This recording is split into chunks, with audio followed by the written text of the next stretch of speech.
The hottest trade chip of 2014 is apparently back on the block. Let's talk today about the Anaheim Ducks and go over a name that is still on their payroll. It blows my mind that he's still getting paid to this day, even though he hasn't played a game in like 3 years. Let's talk today about former Vancouver Canucks stud, Selke winner of the past, Anaheim Ducks two-way legend, Ryan Kesler. Now, let's go over the profile just in case you're new here. You only became a fan like last season, 2 seasons ago. You don't know who Ryan Kesler is. Let's go over the profile. He was drafted in 2003, one of the best entry drafts of all time, 23rd overall by the Vancouver Canucks. He got drafted out of the NCAA and the next season suited up in the AHL for Manitoba as well as for the Canucks full-time. He became the only Canuck in I believe it was like 18 years to play Vancouver Canucks games the year after he was drafted, which was a mark that wasn't matched by any of the other first-round picks the Canucks had in those drafts, and it was only matched in 2019 when Quinn Hughes made his debut the season after getting drafted from Michigan in 2018.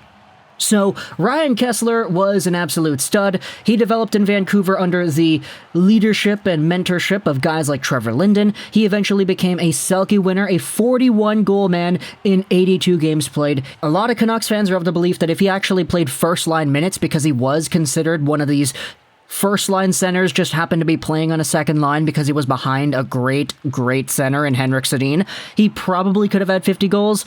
Obviously, there's a little bit of a dichotomy there because, okay, ice time, would it lead to more tiredness or more goals? He was playing on the first power play already with the Sedin, so there's already a conversation to be having there, but either way, Ryan Kesler was an absolute stud. He won the Selke for a reason, best two-way center in the game. He single-handedly won Vancouver a playoff series against Nashville, which sent them to the third round and eventually to the Stanley Cup Finals. However, around 2013-2014, the Canucks started to suck, and as a result, you had guys like Ryan Kesler, who was approaching another contract year, wanting to get traded because he wanted to remain competitive. He was a very good player, very good star in the NHL. He wanted to play for competitive teams. We had ourselves the leaked lists into the media saying that he only would have accepted a trade to Chicago, Anaheim, or Pittsburgh, and as a result, the Canucks were super handcuffed when they were forced to trade him because he didn't want to play for Vancouver anymore. Enter the Anaheim Ducks trade, where he was sent over to the Ducks in the 2014 offseason for a package of Nick Bonino, a first-round pick which became Jared McCann, and Lucas Sbisa. It kind of sucks because the Ducks had a few other defensemen, like Shea Theodore, for example, who were very valuable as well, but they chose to get Sbisa instead because, I don't know, they like the deep dish pizza. I can't really think of any other reason why. But either way, Kesler was sent over to Anaheim, where he actually continued his dominance as a two-way center in the league. He was a Selke candidate another year, and he was just this overall two-way monster, very good under the Ducks system. 47 points, 53 points, 58 points, and 14 points towards the end. This is kind of where things started to downturn for Ryan, because injuries really caught up to him. It was mostly problems with his hip that compiled with other things that happened throughout his career that really sidelined him for the rest of his tenure. And even though the Anaheim Ducks in 2015 signed Ryan Kesler to a 6-year contract worth $41.25 million, so an average annual value of $6.875 million a season, Kesler has not played a game since 2018-19. Where in 60 games he only had 8 points. You could really see the downfall of Ryan Kesler come super quickly, and it was really unfortunate to see as a Vancouver Canucks fan who still goes out there and watches the Kesler highlights on YouTube once in a while, just noticing how he dominated the games against Nashville all those years ago. But because he hasn't played in 2 years, 3 years actually, he is now on the LTIR. This is the last year of his contract, which expires in 2021-2022, and it's the first year in this contract where he actually does not have a no-move clause. Instead of a full no-move clause, which he had for the past 5 years, he's got a modified no-trade clause, which allows him to have a list of 8 teams he would not accept a trade to. This means that he is all up for grabs should the Anaheim Ducks go out there and decide for themselves, hey, let's go out there and trade Kesler. Enter the Vegas Golden Knights. In this article published on the fourth period, David Pagnotta's website, NHL Insider, SiriusXM NHL contributor, and overall media personality, could Ryan Kesler help the Vegas Golden Knights? There is an entire analysis done over here about Vegas and what exactly their entire situation is. Pagnotta writes about how the Vegas Golden Knights will soon find themselves in a salary cap dilemma once Jack Eichel is ready to return. The Knights will need to clear almost a full $10 million in cap space in order to accommodate Eichel and his $10 million cap hit once he's in game shape, which is expected to be sometime in or around February. It goes without saying, but Kelly McCrimmon is exploring all options. They also talk about how Alec Martinez, who is currently on LTIR, is expected to be back during the season, while Max Pacioretty will return in at least a month after undergoing wrist surgery last week. Using either of their cap figures also does not help this situation at all. The article then goes over a few options. They talk about Riley Smith, they talk about Ben Hutton, Michael Amadio, but none of these solutions that are proposed in this article really solves their problem 100%. Enter Ryan Kesler. Well, Kessler's contractual rights, that is. The Golden Knights are not afraid to spend money. They've got the pockets to do so. By acquiring Kesler's rights from the Anaheim Ducks, they would still have to pay him the balance of his $6.675 million AAV salary, but they'd be able to use his $6.875 million cap hit on the LTIR overage space and exceed the cap by that amount. Something teams have done and have continued to do. It is an option that the Vegas Golden Knights are weighing, and one that would help them hit their mark, and get Eichel in a Vegas sweater without cap concerns, and those options are fairly limited. There's a conversation that goes on in this article afterwards about how other teams have done similar moves: Buffalo, Johnny Boychuk, Dallas, Ben Bishop, Chicago, Andrew Shaw.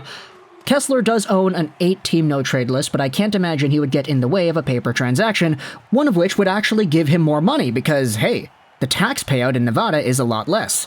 I know a lot of Americans know about this, but we have a lot of Canadian and Swedish viewers too on this channel. The tax rates in California are the highest out of any state by far. Meanwhile, in Nevada, while there is some tax that you gotta pay, sales tax, a few licensing fees and whatnot, state income tax in Nevada is 0%. So, yeah, you're making a lot more money. So California and their rates being extraordinarily high, it kind of paints the picture in and of itself. And while the Ducks are in the thick of things in the Pacific Division, they aren't deviating from their plan. Adding young assets or draft picks would fit that narrative. As our friends at Cap Friendly have explained, Kessler's cap hit by itself won't work. The Knights would need to send money back, and Smith may still be a casualty of circumstance. But unless Martinez and Pacioretty somehow find themselves in LTIR for the rest of the season, the Knights have to find a way to make it work. So, pretty much, even though there isn't a guarantee that a Ryan Kesler-like player could be the 100% fix-it situation, it could be a really big help. There are indeed other conversations going on in this article about the Arizona Coyotes, how they could help, and the scheduling updates and whatnot, so I will leave a link in the description if you want to go ahead and read more, because there is a lot more that we haven't covered in this video. But just the prime idea of Ryan Kesler getting traded again. This is something that, as a Canucks fan, really does spook me a little bit, because once you start to see, okay, the Vegas Golden Knights do have options on the table that could allow them to have Martinez and Pacioretty and Eichel all playing at the same time with as little cap casualties as possible, it really starts to get me freaked out about what exactly this team is brewing and how well they're going to be able to do. If they're able to go out and use this entire process to their favor and only lose a Riley Smith, only lose a Ben Hutton or an Amadio or whatever, not have to go out there and sacrifice all the bigger pieces that we were speculating they might have because of this situation with their cap. Sure, I get excited for the Vegas Golden Knight fans out there who are looking forward to seeing your team succeeding, but as a fan of another team in the Pacific Division, I start to say, man, are you serious? Really? And come on. Anaheim would probably be okay with something like this. The Ducks right now have $10 million in projected cap space, and a whole bunch of guys on IR. Kessler's there, Henrique is there, Jones is there, and a lot of their better players are pretty cheap at the moment. Ryan Getzlaf is making $3 million. You have yourselves, obviously, Trevor Zegras and the like, who are on entry-level deals. Troy Terry is only making $1.45 million a season, and he's making that till 2023. So if that guy continues playing the way he is, then I think he's a pretty good bet at the amount of money he's making, right? So if the Anaheim Ducks are like, okay, our plan is still to go for draft picks. We still want to get draft capital, prospects, young guys, build for the future because Trevor Zegras is only 20, 21 years old or whatever it is. This is an option to go out there and say, hey, we have an asset that is making absolutely zero contributions to our lineup in Ryan Kesler. Sure, he's given us an extra $6 million over the cap to spend, but what do we really need that for anyway? We are not really that much of a cap-strapped team anymore.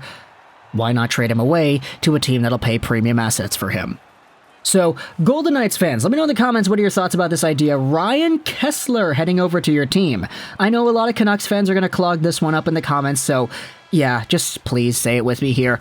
Ryan Kesler was not that bad of a guy. We didn't boo this guy when he came back out for the Sedin's retirement. We don't like how he left the team, but we still appreciate what he did, and I think that's a sentiment that reigns true for a good chunk of this fan base. So talk to me in the comments, what do you think about the idea of another Ryan Kesler trade? I hope you enjoyed this Rosén, and bye.